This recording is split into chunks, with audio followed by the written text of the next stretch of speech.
नमस्कार। Economics Awadh classes YouTube channel पर आपका स्वागत है। आज की क्लास में हम लोग लगभग 25 बहुविकल्पी प्रश्नों को सॉल्व करेंगे। यह प्रश्न आगामी शिक्षक भर्ती परीक्षा के लिए महत्वपूर्ण है तथा रिवीजन के उद्देश्य से भी महत्वपूर्ण है। तो देखते हैं आज की क्लास में कौन कौन से प्रश्न हैं। 1 नंबर प्रश्न है, गॉसन का प्रथम नियम निम्न नाम से प्रचलित है। समसीमांत उपयोगिता नियम, मांग का नियम, सीमांत उपयोगिता ह्रास नियम, पूर्ति का नियम। तो गॉसन का प्रथम नियम जो है वह सीमांत उपयोगिता ह्रास नियम कहलाता है और जो द्वितीय नियम है वह समसीमांत उपयोगिता नियम कहलाता है। तो इसलिए सीमांत उपयोगिता ह्रास नियम सी ऑप्शन में दिया गया है। 1 नंबर प्रश्न का सही आंसर सी है। अगला 2 नंबर प्रश्न है, आर्थिक सिद्धांत में मांग की लोच की संकल्पना का प्रयोग सर्वप्रथम किसने किया है? मार्शल, रिकार्डो, पिगू, मिल। तो आर्थिक सिद्धांत में मांग की लोच की संकल्पना का प्रयोग सर्वप्रथम जो है मार्शल द्वारा किया गया है। तो इसलिए सही आंसर जो है 2 का ए है। अगला 3 नंबर प्रश्न है, मांग की लोच कितने प्रकार की होती है? 1, 2, 3, 5। तो मांग की लोच जो है वह 3 प्रकार की होती है। 3 प्रकार की मांग की लोच कौन कौन सी होती हैं? कीमत मांग की लोच, आय मांग की लोच और आड़ी मांग की लोच। यह मांग की लोच के 3 प्रकार हैं। अगला प्रश्न है, देखते हैं क्या है। 4 नंबर, मांग की आड़ी लोच की अवधारणा प्रस्तुत की थी। तो मांग की आड़ी लोच की अवधारणा जो है वह सबसे पहले थॉमस मूर ने अपनी किताब सिंथेटिक इकोनॉमिक्स में प्रस्तुत की थी। रॉबर्ट टिफिन ने इसका मूल्य सिद्धांत में प्रयोग किया था। तो थॉमस मूर ऑप्शन में नहीं है, इसलिए कीन्स को ज़्यादातर कहा जाता है कि मांग की आड़ी लोच की संकल्पना जो है कीन्स द्वारा प्रस्तुत की गई। कीन्स नहीं, मार्शल द्वारा प्रस्तुत की गई थी। तो मार्शल सही आंसर बी में है, तो बी सही आंसर हो जाएगा। अब मांग की आड़ी लोच जो है वह 2 वस्तुओं के बीच संबंध की बात करता है। ए वस्तु की मांग में आनुपातिक परिवर्तन से बी वस्तु के मूल्य में आनुपातिक परिवर्तन से भाग देने पर प्राप्त गुणांक ही मांग की आड़ी लोच कहलाता है। मांग की आड़ी लोच बराबर होता है ए वस्तु की मांग में आनुपातिक परिवर्तन बटे बी वस्तु की मांग में आनुपातिक परिवर्तन बटे सी। सूत्र के रूप में इसे इस प्रकार से भी लिख सकते हैं, मांग की आड़ी लोच ई ए बी बराबर हो जाएगा delta Q A upon delta P B into P B upon Q A. यह मांग की आड़ी लोच का सूत्र हो जाएगा। अगला प्रश्न है 5 नंबर। तो 4 नंबर प्रश्न का सही आंसर मार्शल हो जाएगा। अगला, भारत में राष्ट्रीय आय की गणना की जाती है। तो भारत में राष्ट्रीय आय की गणना जो है पहले सीएसओ द्वारा की जाती थी, अब सीएसओ का नाम बदलकर एनएसओ नेशनल स्टैटिस्टिक्स ऑफिस राष्ट्रीय सांख्यिकी कार्यालय कर दिया गया, इसलिए 5 का बी नंबर सही है, बी ऑप्शन सही है। अगला 6 नंबर प्रश्न है, कैम्ब्रिज अथवा नगद शेष समीकरण के प्रमुख प्रतिपादक थे? फिशर, कीन्स, मिल, मार्शल। तो कैम्ब्रिज अथवा नगद शेष समीकरण के प्रमुख प्रतिपादक जो है मार्शल, प्रोफेसर मार्शल को माना जाता है। तो 6 नंबर प्रश्न का सही आंसर डी है।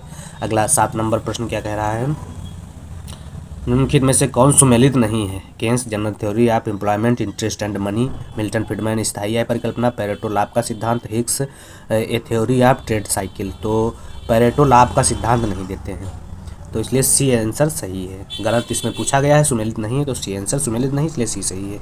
सार्क का मुख्यालय कहाँ है? सार्क का मुख्यालय जो है काठमांडू, नेपाल की राजधानी काठमांडू में है।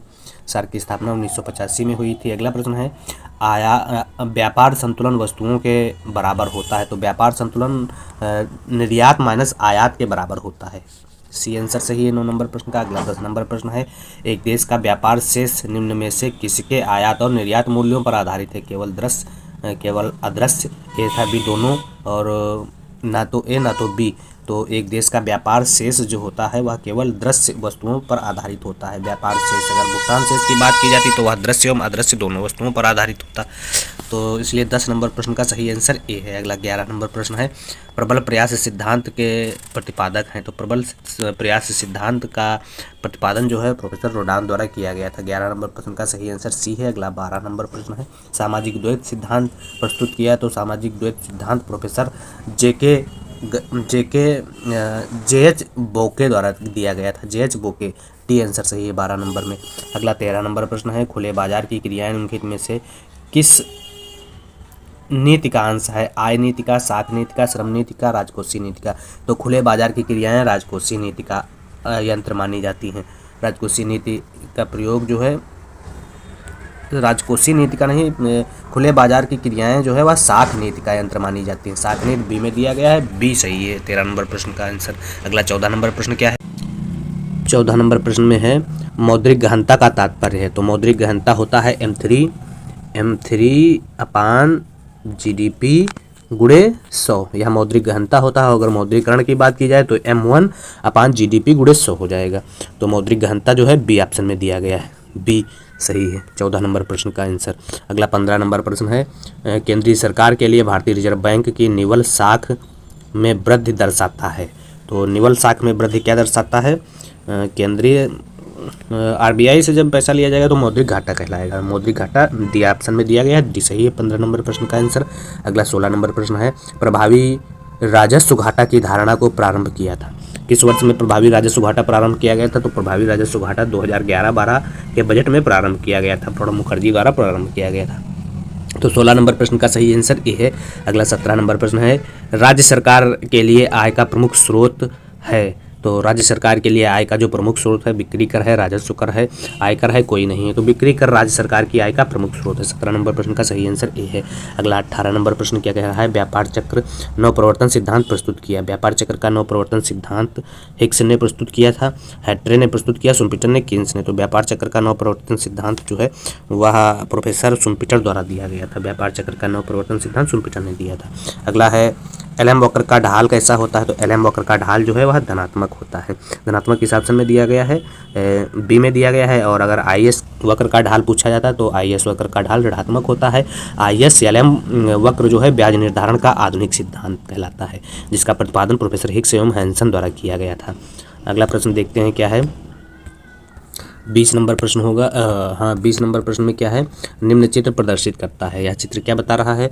तो यह चित्र जो है जब डी से D1 D2 की तरफ जा रहे हैं तो यह मांग में वृद्धि को बताता है। सही आंसर ए है। अगर D2 से D1 D0 की तरफ आते तो यह मांग में कमी बताता। तो 20 नंबर मांग में वृद्धि ऑप्शन में दिया गया है, ए आंसर सही है 20 नंबर का। अगला 21 नंबर प्रश्न है आधुनिक लगान सिद्धांत के अनुसार लगान मिलता है केवल श्रम को, केवल पूंजी को, केवल भूमि को, सभी साधनों को। तो आधुनिक लगान सिद्धांत प्रोफेसर जॉन रॉबिन्सन द्वारा दिया गया था। और रॉबिन्सन द्वारा जो आधुनिक लगान सिद्धांत है वह सभी साधनों को, उत्पादन के सभी साधनों को लगान मिलता है। तो इसलिए 21 नंबर प्रश्न का सही आंसर डी है। अगला 22 नंबर प्रश्न है आभास लगान की अवधारणा दी थी। पिगू द्वारा दी गई है, रिकार्डो द्वारा दी गई है, मार्शल द्वारा दी गई है, सैमुअल्सन द्वारा दी गई है। तो आभास लगान सिद्धांत अल्पकाल में मिलने वाला अस्थायी अतिरेक जो होता है वह आभास लगान कहलाता है। और आभास लगान क्वासिडेंट की अवधारणा जो है प्रोफेसर मार्शल द्वारा अपने सिद्धांत में दी गई थी। मार्शल ने अपने सिद्धांत में आभास लगान की बात की थी। तो सी आंसर सही है 22 नंबर प्रश्न का। अगला 23 नंबर प्रश्न है लाभ का नवप्रवर्तन सिद्धांत का प्रतिपादन करने वाले अर्थशास्त्री का नाम बताइए। सुम्पीटर, हाले, नाइट, क्लार्क। तो जितने भी नवप्रवर्तन के सिद्धांत हैं वह प्रोफेसर सुम्पीटर द्वारा दिए गए थे। तो लाभ के नवप्रवर्तन का सिद्धांत प्रोफेसर सुम्पीटर ने दिया था। तो सुम्पीटर ए आंसर सही है। 23 में ए ऑप्शन में सुम्पीटर दिया है तो ए आंसर सही है। अगला 24 नंबर प्रश्न है एक स्थिर लागत वक्र की आकृति होती है। तो स्थिर लागत वक्र की आकृति कैसी होती है?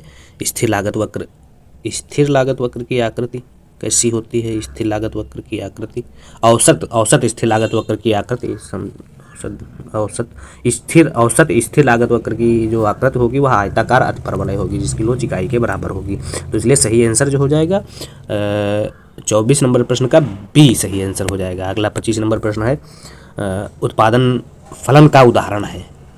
तो उत्पादन फलन का उदाहरण जो है वह Q बराबर फंक्शन ऑफ ABC, यह उत्पादन फलन का एग्जाम्पल है। तो सी आंसर सही है। 25 में सी आंसर सही है।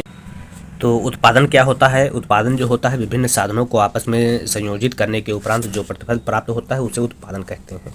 किसी पदार्थ या वस्तु में उपयोगिता का सृजन करना भी उत्पादन कहलाता है। और उत्पादन एवं उपभोग दोनों आर्थिक क्रियाएं होती हैं। आर्थिक क्रिया में उपयोगिता का सृजन एवं विनाश दोनों संभव होता है। और यह जो QX है यह ABCD जो बताएगा यह उत्पादन के साधनों को इंगित करता है, जिसमें land, capital, labour, entrepreneur, organisation शामिल होता है।